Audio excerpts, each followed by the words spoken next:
Awesome. Well, congratulations on making another great film. I was truly in awe watching it the entire time. Alex, I'll start with you.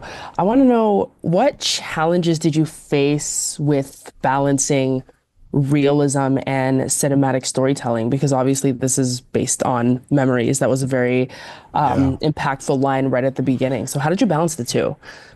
Well,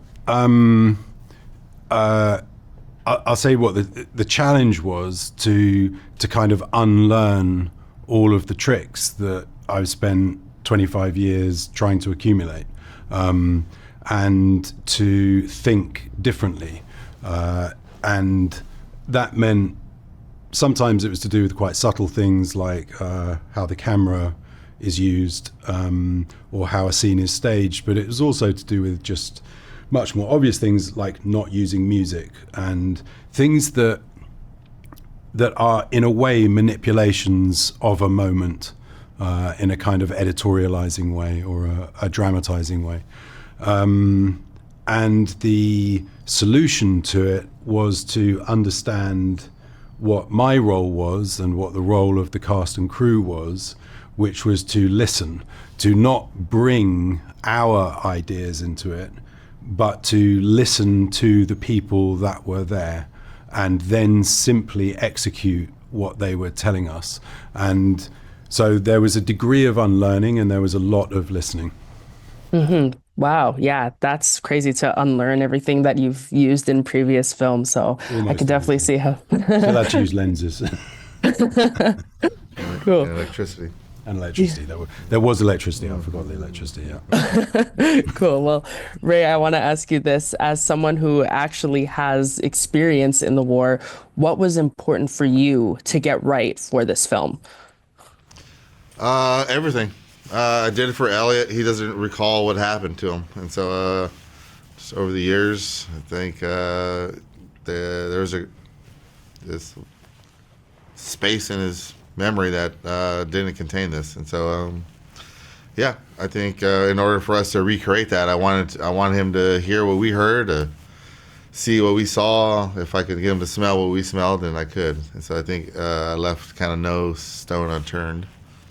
Yeah. Which I think just the byproduct of that is this very authentic, just very specific war film. Yeah. Yeah. How did it feel to transition from being there to co-directing a film about it? Was there anything really challenging or hard for you personally to get through based on your experience? Are you saying transitioning out of the military into Yeah, like civilian war? seeing Or? that basically going from the military to co-directing a film about the experience that you were in. How was it? Oh yeah, I mean that's a journey in itself. I can make a movie about that alone. It was hard. It was challenging. Yeah, peaks and valleys, smiles and cries, and so getting to this point was not easy in a lot of ways. Emotionally, career-wise, figuring out what I wanted to do, figure out how I fit. Things that I used to use to survive in the military, mechanisms, don't serve you well as a civilian. But I found this new thing called filmmaking, and I think it was a great outlet for me. Yeah, I think it saved my life. There's not many things someone like me. No one's hiring professional gunfighters. Right?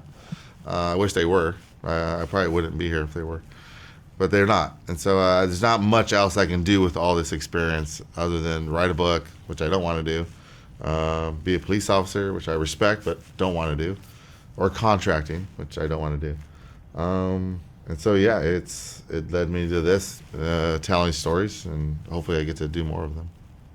Well, I appreciate you making this a movie and not a book because it would have been a very different experience as a book, I feel I like. agree. I agree. And for both of you, how did your different perspectives complement or challenge each other while making the film? That's a good one. It is. I mean, I'll speak for myself. There wasn't a challenge. There was a lot of complimenting.